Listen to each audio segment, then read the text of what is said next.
How's it going, everybody? My name is Jesse and welcome back to Male Nurse Mentor. You guys saw the title. This may very much be the last video that I make in this Correctional Nursing 101 series, unless I come up with another idea, just like I said last time. But at this point, you see the title, it's now been a year since I've been out of correctional nursing. So I feel like everything I've had to say is already out in that series, and I've seen that it's been very helpful to you guys, and that actually makes me very happy to see. Correctional nursing has always been one of those specialties that's very tight-lipped. When I was going into it, there wasn't much information. I went to Reddit, I went to like correctional officer forums. I was trying to find as much information as I could find, and it wasn't much, right? All nurses, I went to all nurses too, and there wasn't a lot of information. That's ultimately what prompted me to create that series, this series here for you. And I've just been very happy to know that it's been helpful for you guys. So today, this video here may actually very much be the last one that I make in this series. So for today's video,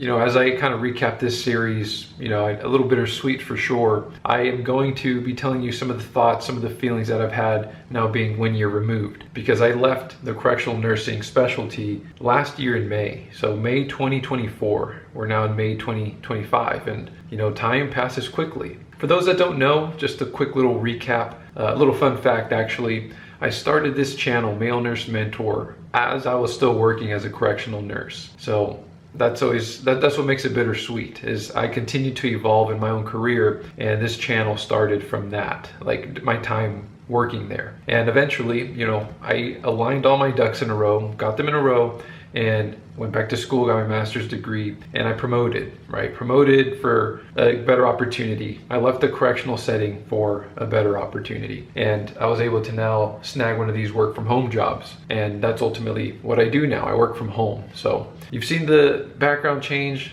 I've moved, and we continue to grow and see evolution on this channel, right? Just as I do in my career, in my life, and I hope the same for you. And just before I actually dive into the remainder of what will be this video, a lot of you have actually downloaded that interview prep template. I'm just gonna remind you again here, it is free. Go to my website, californiaprenursing.com, if you want any actual interview prep, like correctional nurse interview prep. It's a very non-professional looking document. I used to hand it out manually, like people would reach out, I'd manually send it to them. Now I set it up on my website to just automatically send. Just put your first name, your email. The email is needed because that's where I send it to, and that's it, it's free. And a lot of people have told me it's very helpful. And if you have an interview coming up for correctional nursing, or you're interested in going into this specialty and you will soon have an interview, get that template.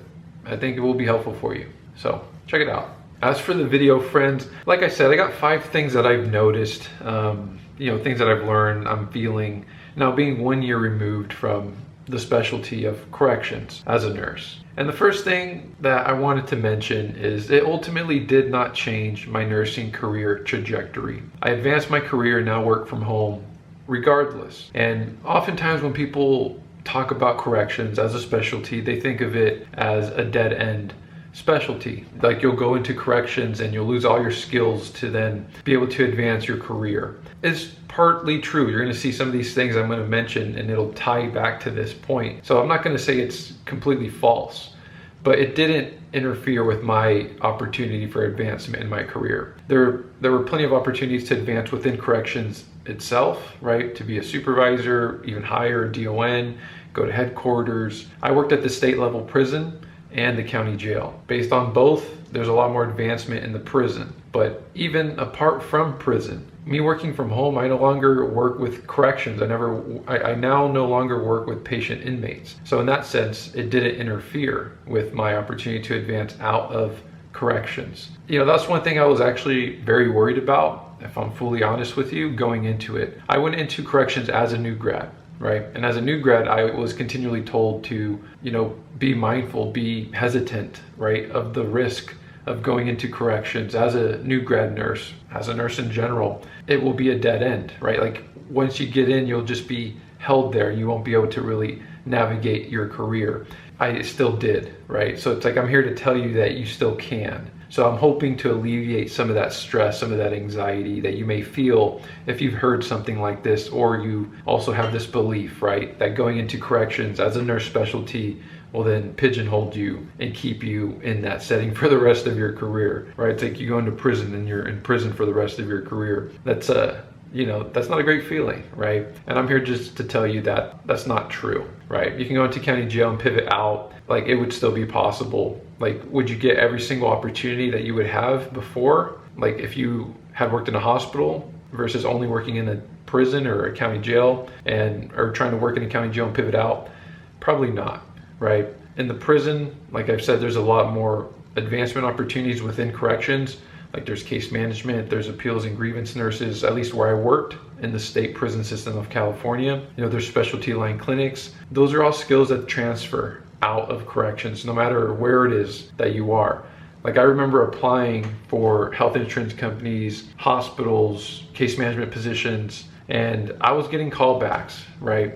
So like there were opportunities to kind of wiggle and get out. So I was able to ultimately get a great opportunity and now work from home. Like I said, no longer working with corrections. I now work in public health pretty much. Like I work with public health at this point. So nothing with corrections anymore. So just let me tell you that here for the first thing. I know it's one thing I always worried about. This next thing that I want to mention is that it did in a way limit my new job opportunities. I did need to get creative with career advancement opportunities. For example, I had to really leverage my desk nurse role experience, my desk role nurse experience, and nurse supervisor experience and get a master's degree to get out. So those were the things that I did to get creative, right? Creative. And like I mentioned, it did in a way limit new job opportunities. And I kind of touched on this already in the first one, but I'll just reiterate.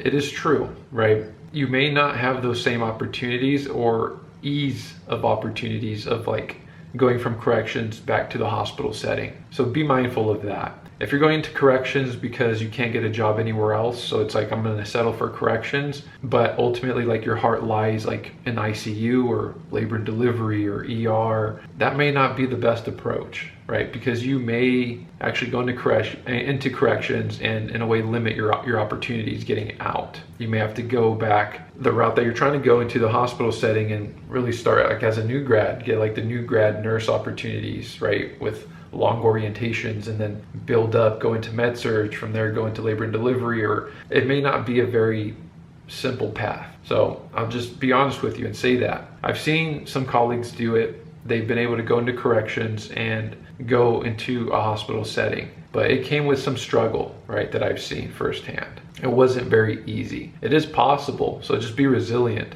but just keep that in mind. That's why it's like I don't really recommend corrections as a place to settle. I say go into corrections if you're curious and you want something that isn't the hospital. So for me, it really worked out because I didn't want the hospital. Even though there's a price to pay, which was a limit of opportunities trying to leave corrections, it didn't bother me as much because one of the places I was not applying to, they were not at the hospital.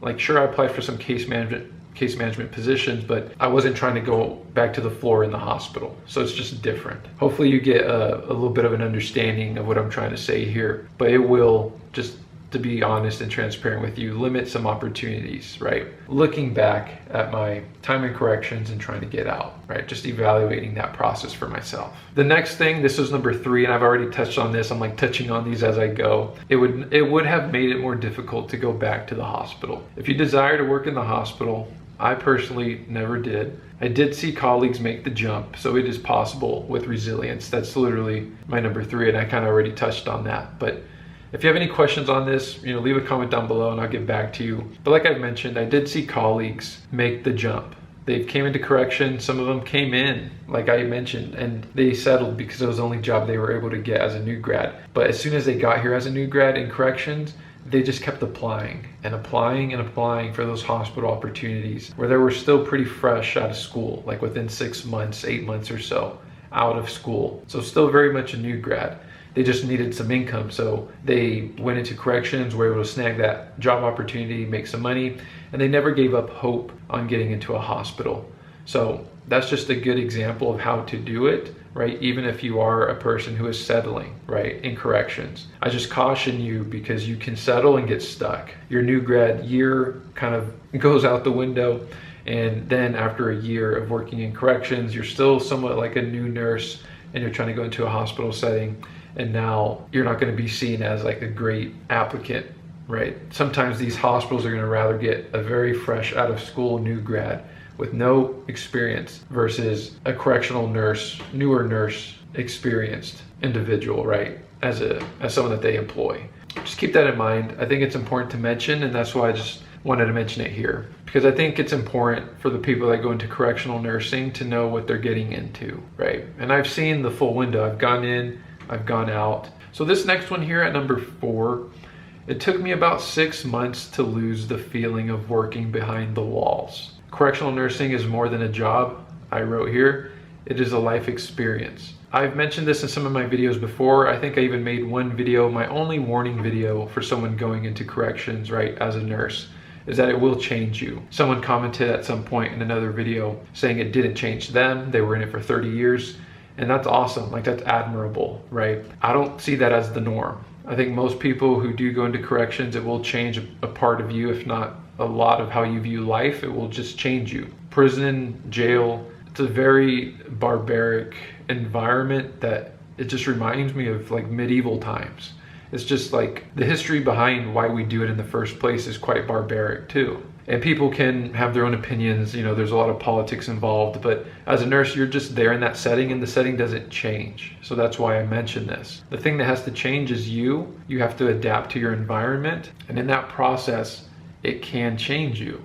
And for me, I started as a county jail nurse. I then went to be a prison nurse. So it's like I actually took the exact route that an inmate would take, right? When you get arrested and charged with like a felony or a very strong charge, you go to jail. Maybe they don't give you bail. So like now you're in jail. From there, you do your court, everything happens, it's processed, and then you get served a sentence. From the jail, then you go to prison. And that's kind of what I did. I was 6 months in jail, and then I went to prison for nearly 5 years to work, right? So I've seen that process, and I didn't experience it the way an inmate experiences it, but I did see it and I felt it to the extent that I could, right? I saw the system in the county jail, and now I saw the system in the prison, and there's just no way that I could have gone through that just like any inmate goes through that and can remain unchanged. No way. That's why it's rare and it's admirable for the people that do, or say they do. I will say, for me, I didn't know I was a changed person until I left. It was only really once I left the prison that I felt like I was still in prison. It's a very odd feeling, and it's something that I don't know how common that is, because a lot of people that actually go work in prison that stay for longer than 5 years or so, they stay there for probably the rest of their careers until they retire. At least here in the state of California with that state pension, right, that you get. So it's just something to keep in mind. I wanted to mention it here because it took me 6 months to lose that feeling, right? That feeling of like not trusting people, of, you know, feeling like I couldn't just be free during the day. It's a very odd feeling. And then I went from two very contrasting settings, like from working in a prison, not having my phone, physically going in somewhere and being there for 8 hours, sometimes 16 hours a day, right, with a double, to now actually working from home, having my phone, freedom. Like, the working from home is the ultimate freedom, right? So it's like such contrast. But I want to bring it to you and your attention just in case you may experience this as well. And for this last point, friends, I just want to say, being a year removed from that specialty, I really enjoyed my time in corrections, and oftentimes I miss it. So despite that feeling of, you know, acknowledging that it changed me, there are moments where I do miss it. And, you know, I did it for a long time, and I wouldn't have gone back and changed my path if I had the choice to do it over again, right? So as a new grad, I was hesitant. I was worried how it would play out by going into corrections, right? As my specialty of choice, skipping the hospital. But if I had the opportunity to do it again in the exact same way, I would. And the only thing I could say is take advantage of opportunities that are present to you. You know, do a good job in your work environment, and that can apply to anywhere you work. If you show up with a good head on your shoulders, a good work ethic, a good energy, a good demeanor, right? People will notice, and in them noticing, opportunities will just fall on your lap because people will bring them to you because they want you to succeed. They want you to try something else because you've done such a great job here. Maybe Jesse can do this for us here. Don't turn down these opportunities because you just never know what they're going to result into. Like for me, I was hesitant when I first got into the prison setting because newly off orientation, I was on the floor for about a month, and then I became like a float nurse / appeals and grievance nurse, and I was very worried about that. Well, I leaned into that opportunity. That opportunity then led into coverage in other areas. One was case management, one was a specialty telemedicine line, and I just continued to do well in those other areas. And eventually I went back to school, I leveraged all that experience, and I packaged it, and I applied for a job like this, and I was able to get this one. And I wouldn't have experienced any of that if I wouldn't have jumped from the county jail to the prison to begin with. You know, so another thing that you'll commonly hear me say is, if you're not happy in your career, don't stay. Because if you do a job in a half-assed way, it's going to show and it's going to reflect, and those opportunities I just mentioned won't fall on your lap, because you're not coming in with that energy that's required for people to bring these great opportunities to you. If you're anything like me, maybe you're not, I don't know. If there's something I don't want to do, at first I can hide it and do a good job, but over time it's going to show and it's going to reflect that I don't want to do this despite, you know, doing a good job, right? There's something about doing a good job and wanting to do that work that helps you stand out. All in all that to say is, it's crazy. It's been a year since I've been out of corrections. I see a lot of interest of people going or wanting to go into it, and I think that's amazing. I know the hospital setting, in a way, a lot of people say is deteriorating for nurses, and I would agree. I think it's changed a lot, and corrections is a place that I think it's worth a try. This series has been fun, friends. I don't know if I'll ever, or when, if I'll post another video in this series, Correctional Nursing 101. But just to recap, I hope you've been able to enjoy this series and have learned a lot. I've got a lot of feedback, a lot of thank yous, and I just appreciate that other people were finding this setting interesting and found the information I presented helpful. I wish you guys the best on this journey. I'm always around if you have questions, whether it's correctional nursing or something else. I'm always here, and you guys know where to find me.